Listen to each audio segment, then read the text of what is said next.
करना चाहिए और मेरा यही कहना है कि 7 सिफारिशें।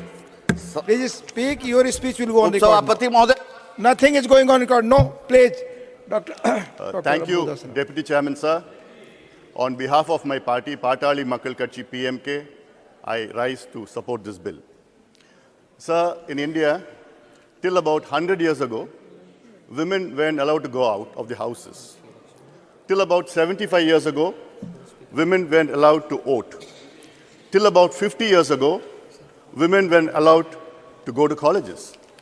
Till about 25 years ago, women weren't allowed to go to work. Today, it has all changed.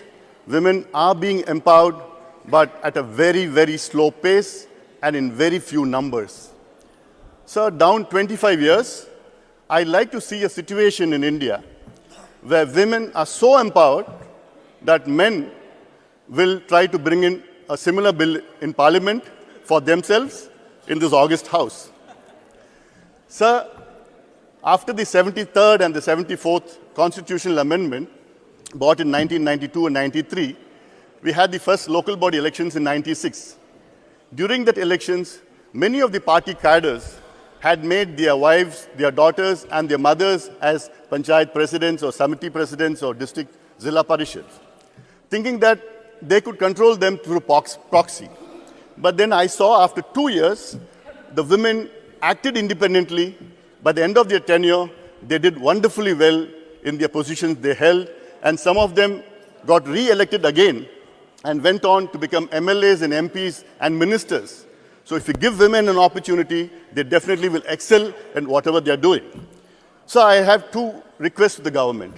One, to kindly bring in the OBC representation in this bill.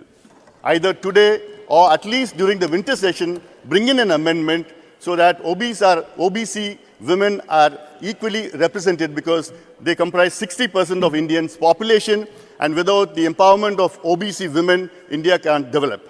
Second, sir, we have three pillars of democracy: the legislature, the executive, and the judiciary.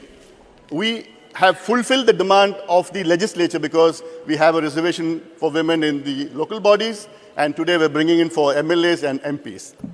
I kindly request the government to bring in reservation for women in the executive as well as the judiciary also. After 75 years post-independence, we still haven't had a woman Chief Justice of India. And there are very few women judges in the High Court and the Supreme Court. We need more women officers in IAS, IPS, IPS, IFS, and defense sector. And definitely we need, so the government should bring in and act an amendment, constitutional amendment, so that women are empowered in the executive as well as the judiciary. Sir, please, I would like to end with the saying, if boys get education, only he is educated. But if girls get education, the entire family gets educated. And I would urge upon the government to empower women, respect them, and give them empowerment in all sections of society.